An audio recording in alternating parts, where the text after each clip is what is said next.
Assalamualaikum warahmatullahi wabarakatuh. Innal hamdalillah nahmaduhu wa nasta'inuhu wa nastaghfiruh. Wa na'udzu billahi min syururi anfusina wa min sayyiati a'malina. May yahdihillahu fala mudilla lahu wa may yudlilhu fala hadiya lahu. Asyhadu an la ilaha illallah wa asyhadu anna Muhammadar Rasulullah. Allahumma fasalli wa sallim wa barik ala nabiyyina wa habibina wa syafi'ina wa qa'idina wa maulana Muhammadin sallallahu alaihi wasallam wa ala alihi wa sahbihi wa sallim. Asyhadu an la ilaha illallah wa asyhadu anna Muhammadar Rasulullah. Sidang Jumat rahimakumullah. Rugi rasanya kalau kita keluar dari sholat Jumat tapi ketaatan kita, ketakwaan kita kepada Allah Subhanahu wa taala tidak bertambah. Sidang Jumat rahimakumullah. Khutbah Jumat pada hari ini seputar keayahan dan kesuamian. Ini dilatar belakangi oleh fenomena sosial di masyarakat khususnya Indonesia, khususnya lagi di Jakarta. Problematika yang ada pada masyarakat muslim khususnya bermula dari rumah. Dan tentu saya sebagai khatib sedang menasihati diri sendiri dalam hal ini. Ada satu doa Nabi Nuh alaihissalam di dalam surat Asy-Syu'ara ayat 169 yang mungkin bapak-bapak, suami-suami jarang membacanya. Bunyinya begini, Rabbi najjini wa ahli mimma ya'malun.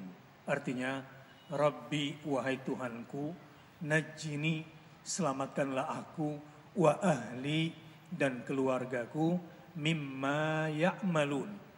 Dari apa yang mereka kerjakan di lingkungan sosial masyarakatnya. Tentu pada masa Nabi Nuh saat itu adalah homoseks yang paling berbahaya, tapi sebelum maksud saya Lut itu ya, Nabi Nuh adalah kemusyrikan. Apa yang saya bicarakan pada hari ini tentu bisa terkait pada semua problematika baik masalah LGBT maupun kemusyrikan terselubung lewat sekularisme atau liberalisme pemikiran atau penghambaan terhadap dunia, penghambaan terhadap materi yang ujung-ujungnya juga penghambaan terhadap perut. Saya melihat ini karena umumnya anak muda yang mau menikah itu dasarnya dua. Kalau ada orang tua nanya anaknya, "Nak, kamu cinta sama dia?"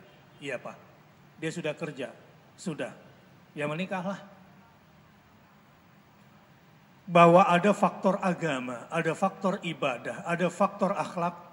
Cuma kadang-kadang fokusnya dua, menikah karena cinta dan sudah kerja. Dan ini tidak cukup. Anak-anak kita sebelum menikah perlu memahami fikih nikah, bab nikah, hukum positif nikah, psikologi perempuan, psikologi laki-laki, psikologi pernikahan, parenting, kesehatan reproduksi, keuangan rumah tangga, dan seterusnya. Disinilah miskinnya orang Islam di Indonesia.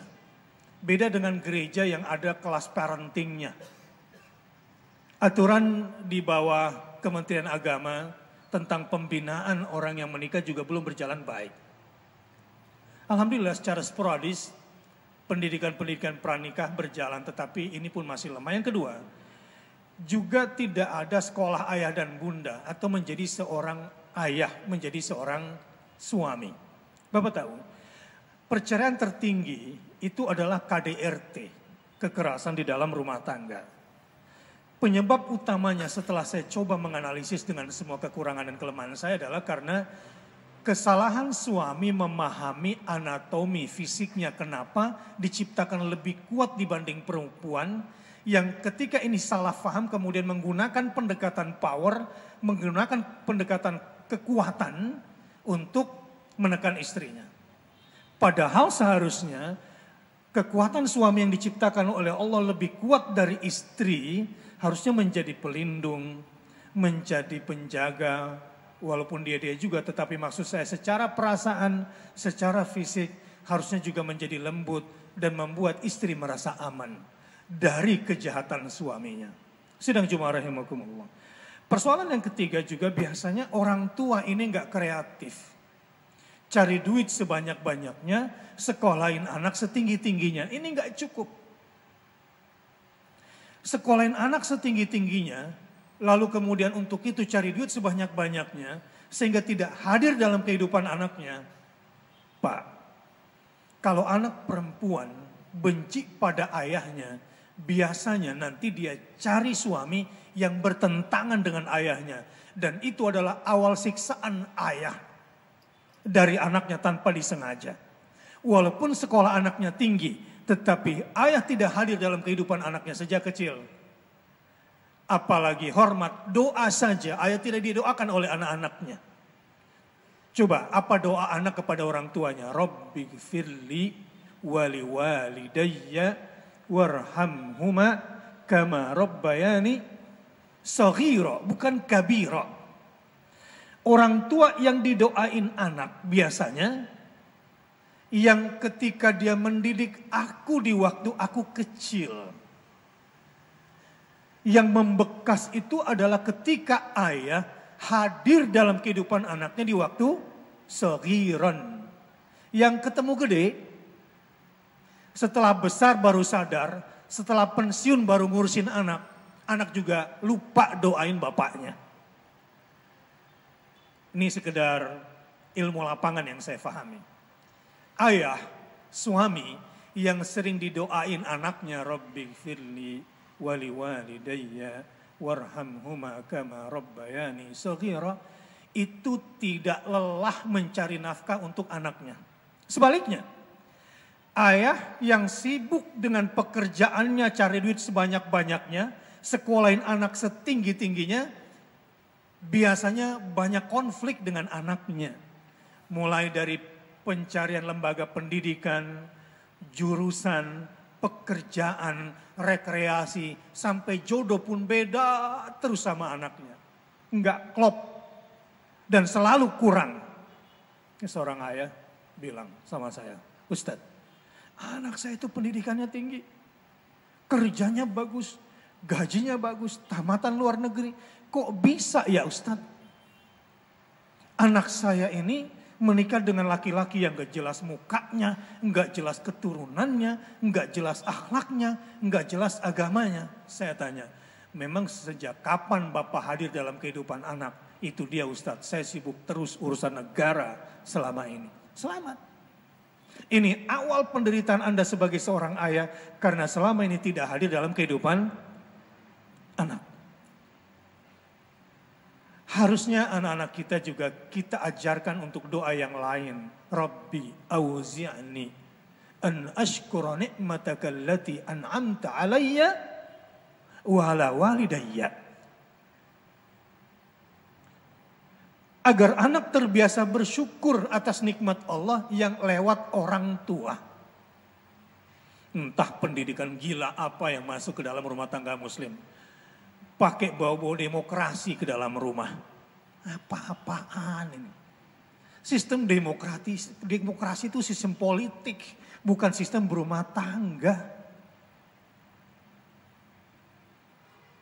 Cerai gara-gara beda pilihan. Istrinya pilih kafir, suaminya pilih muslim pemimpinnya gitu. Gara-gara terlalu demokratis di dalam rumah, ya salah sendiri. Demokrasi sistem politik dibawa ke dalam rumah. Seluruh penjuru negeri dari pemimpin atas sampai ke bawah. Semua sedang mengecewakan sistem demokrasi liberal saat ini. Kemarin duduk bareng sama Kapolri yang baru. Tegas. Masalah sekarang ini perpecahan di tubuh bangsa dan elemen bangsa ini gara-gara demokrasi liberal. Coba-coba dari Bapak bawa masuk di sistem itu ke dalam rumah, pecah rumah itu. Pecah. Lihat artis-artis misalnya. Kenapa pada kawin cerai? Gara-gara ketika ada konflik di dalam rumah, bukannya kembali kepada aturan Allah dan Rasulnya, langsung panggil lawyer. Cerai. Ini mohon maaf nih sama lawyer. Kalau ada masalah rumah tangga, saran saya jangan langsung masuk. Jangan langsung masuk. Karena mekanismenya nggak begitu di dalam Al-Quran. Fab'athu hakaman min ahlihi wa hakaman min ahliha. Iyurida islahan yuwaffiqillahu bainahuma. Kalau ada konflik di dalam rumah, jangan langsung panggil lawyer karena lawyer otomatis membela klien. Jangan harap lawyer melihat kebenaran pihak lawannya secara utuh. Enggak akan itu. Walaupun ada sebagian. Tapi yang pasti dia akan berjuang bukan untuk kebaikan bersama awalnya. Karena itu akan mengganggu kredibilitasnya. Walaupun ini sebagian saya katakan, tapi ini banyak terjadi. Yang benar kalau ada masalah di dalam rumah itu, fab'atsu hakaman min ahlihi, panggil orang bijak dari keluarga laki-laki. Wa hakaman min ahliha, orang bijak dari keluarga perempuan. Dua orang ini sebelum bermusyawarah menyelesaikan persoalan rumah tangga, iyurida islahan. Kalau kedua orang utusan bijaksana, bukan bijak sini, menginginkan islah, bukan menang-menang atau menang kalah, iyurida islahan. Kalau keduanya menginginkan kebaikan dan perbaikan, yuwaffiqillahu bainahuma, maka Allah turunkan malaikatnya agar dia kedua orang ini mendapatkan taufik. Apa itu taufik? Waffaqa yuwaffiqu taufiqan. Artinya kehendak kedua orang ini sesuai dengan kehendak Allah Subhanahu wa taala. Selesai itu urusan. Tapi siapa saja Anda yang punya kasus keluarga langsung ke lawyer, saran saya hati-hati. Anda akan menuju persidangan. Sidang Jumat rahimakumullah. Kembali kepada urusan-urusan anak. Ini zaman kalau kita lihat umat Islam kan lemah soal kepemimpinan. Maka bapak-bapak di sini khususnya yang punya mental leadership. Anda punya gen dari anak Anda. Didik dia menjadi seorang pemimpin masa depan. Harus ada pengusaha di dalam keluargamu. Karena persoalan umat Islam di Indonesia juga masalah kemiskinan ini. Kurangnya pengusaha, wirausahawan di dalam rumah. Bentuk anak kita menjadi seorang pengusaha. Tapi sebelum itu semua ada 3 yang mesti ditanamkan oleh seorang ayah kepada anaknya mengambil kisah Yakub alaihissalam. A'udzubillahi minasyaitonirrajim. Am kuntum syuhada idh hadara Yaqub al-maut idh qala li banihi ma ta'buduna min ba'di qalu na'budu ilahaka wa ilaha abaika Ibrahim wa Ismail wa Ishaq ilahu wahida wa nahnu lahu muslimun. Para suami, para ayah. Nih, 3 pondasi dasar yang harus ditanamkan di diri anak kita. Yang pertama, na'budu ilahaka. Kami hanya akan menyembah sesembahan ayah. Sesembahan kakek Ibrahim, kakek Ismail, kakek Ishak. Lihat anak Yakub bangga sekali dengan bapaknya. Dengan keturunan dan nasab bapaknya. Sekarang banyak anak-anak yang gak ngefans sama bapaknya. Gak bangga sama bapaknya. Mau bukti? Dari SMA sampai ke SD. Masalah terbesar anak remaja adalah bullying. Mencela. Dan mencela yang paling banyak di sekolah itu cela-celaan bapak. Dan banyak anak-anak kalau bapaknya dicela enggak marah. Tapi kalau emaknya dicela baru marah. Ini semua akibat anak itu memang enggak bangga sama ayahnya. Dan enggak bangga dengan nasab ayahnya. Bin bapaknya dia enggak mau. Ini ayah-ayah miskin dalam hidupnya. Na'udzubillah min dzalik. Berjuanglah wahai ayah. Yang anak laki-lakimu tidak bangga padamu. Rebut hatinya. Korbankan duniamu. Hadir dalam kehidupannya, pulang kerja, walaupun itu malam, assalamualaikum, buka pintu kamar anakmu. Walaupun dia udah tidur, cium keningnya, bisikkan di telinganya, assalamualaikum, anak ayah yang saleh. Assalamualaikum, anak ayah yang insya Allah menjadi anak ayah yang saleh dan baik. Walau dia memang seakan-akan jasadnya itu tidak bergeming, percayalah, kemungkinannya dua, ruhnya menangkap, mendengarkan itu. Ketuk pintu, Assalamualaikum. Nah, alhamdulillah kamu tidur cepat. Mudah-mudahan besok bisa sholat subuh berjamaah ya sayangnya. Anak-anak itu senang. Para ayah itu kalau sering usap kepala anaknya, peluk anaknya. Apalagi anak perempuan sekarang senang kalau dipuji sama bapaknya. Kalau anaknya jarang dipuji, anak perempuan sama bapaknya, saya baru dapat kasus. Dipuji di Facebooknya dengan cowok yang gak dia kenal, gak pulang 4 hari, itu perempuan. Hanya gara-gara mencari cowok yang puji dia. Setelah dicari, diusut, ketemu. Hanya gara-gara itu. Sidang Jum'ah, rahimakumullah. 3 yang harus ditanamkan itu apa? Tauhid kepada Allah Subhanahu wa Ta'ala. Kenalkan dia kepada Allah. Sekolah, Masya Allah. Cek anak-anakmu yang di sekolah negeri, faham gak dia sama agamanya? Mana mungkin dia ngerti Tuhannya, ngerti malaikat, ngerti Nabi, ngerti Quran, ngerti malaikat, ngerti takdir. Kalau dalam 1 minggu belajar agamanya cuma segitu. Anda capek cari duit sekolahin anak, pada akhirnya dia nggak kenal Allah, nggak kenal malaikat, nggak cinta sama Rasul, nggak paham Quran, nggak ke akhirat oriented. Anda cuma membesarkan monster yang akan menghadang Anda di surga dan menjerumuskan Anda ke neraka. Na'udzubillah min dzalik. Yang kedua, lindungi anakmu dari kemusyrikan. Ya Rabb.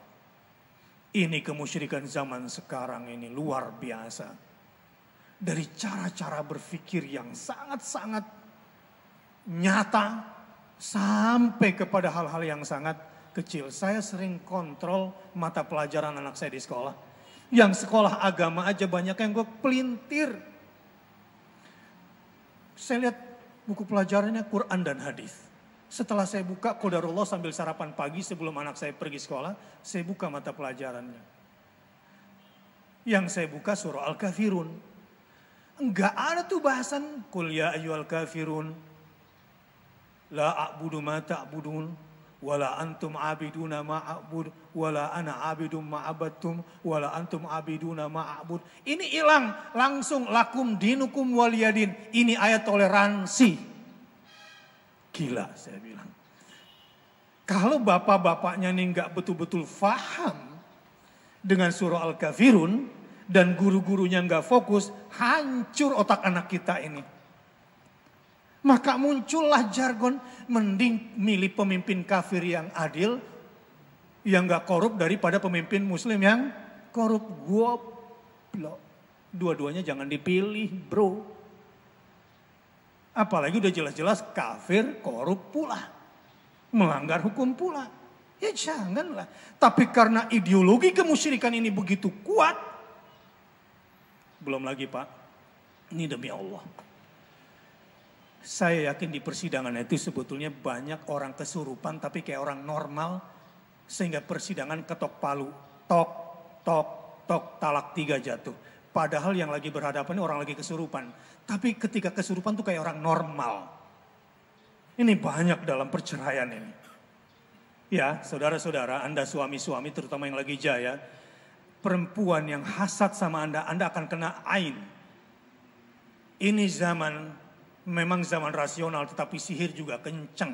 Saya dapati itu di lapangan. 3 bulan kayak orang normal. Dinasehatin, dimediasi, dikasih tahu kayak orang normal. Nanti setelah diruqyah sekali baru, dan itu pun ketika sadar seperti nggak terjadi apa-apa. Demi Allah kalau itu dibawa ke meja sidang jatuh itu talak 3 itu. Mungkin di rumahnya jarang baca surat Al-Baqarah, Mungkin masuk ke rumah nggak baca salam. Ke kamar anak nggak salam. Yang namanya rumah surgawi itu. La yasma'una fiha lagwan wala ta'siman illa qilan salaman salama.